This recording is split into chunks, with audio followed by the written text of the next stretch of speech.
Hello, my name is David Silver, and this is my video for the mechanism project.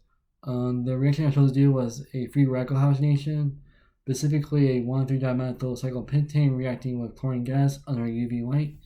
And I also have written out the reaction and the mechanism as well for this video. So the reaction looks something like this here. So basically, I have the 1,3-dimethyl cyclopentane reacting with chlorine gas to form this major organic product here. And I'll explain the mechanism entirely and how I got into this. How I got into just this one major organic product and not just having other products in the reaction. So the mechanism. So in the first step we have the initiation. The first step is called the initiation step. So what's happening here is that the two chlorine atoms in the gas molecule will separate from each other under the UV light to form two free radical chlorine atoms here. And the reason it's called initiation step is because it was going to initiate the reaction or start the reaction basically for the molecule or the organic molecule. So in the second step we have the one of the free radical chlorine atoms bind with one of the hydrogens from the one of the carbon atoms in the cyclopentane. And the reason this is happening is because this because the two free radical chlorine atoms are very unstable, so they're going to want to react with something in the reaction. So it's grabbing one. So what will happen is they'll grab one of the hydrogens from the one of the carbon atoms.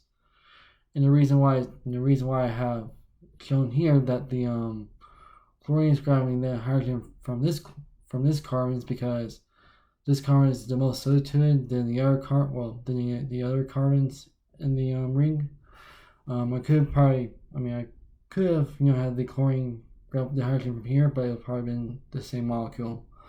So that's why I haven't shown as like this with the formal pushing arrows.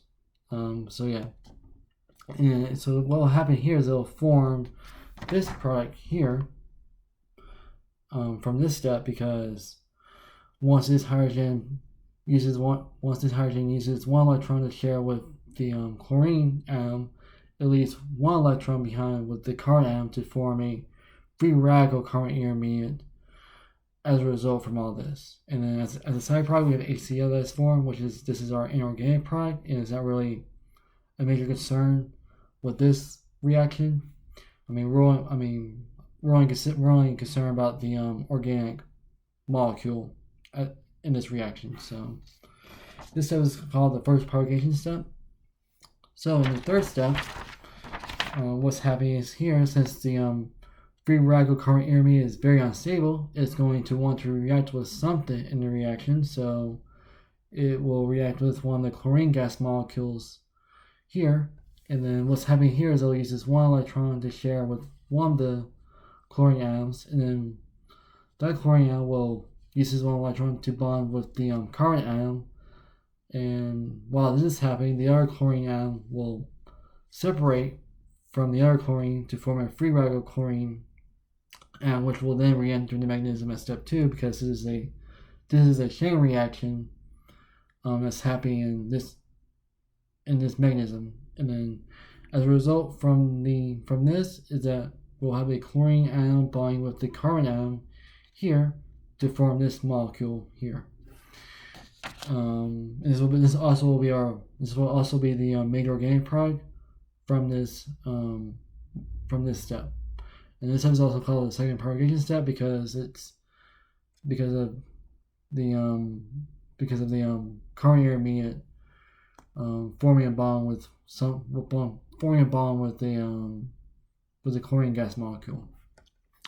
And the fourth and final step is called termination, because what's happening here, either the two chlorine or two free radical chlorine atoms will form a bond with each other, or either the two free radical carbon intermediates will bond with each other to end the reaction. So I just shown here that the two chlorine atoms will form a bond, and then it'll go back to being chlorine gas, and this will just stop the reaction completely.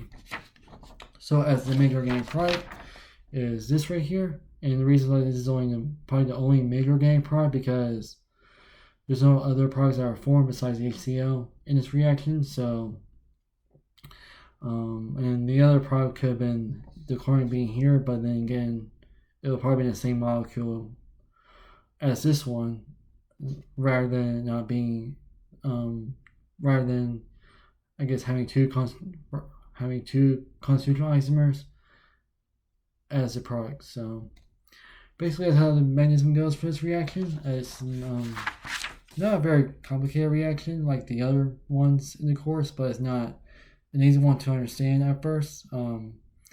So yeah, this is my video on how this mechanism goes for this reaction. I hope I explained everything well, and hope you have a good day. All right, bye.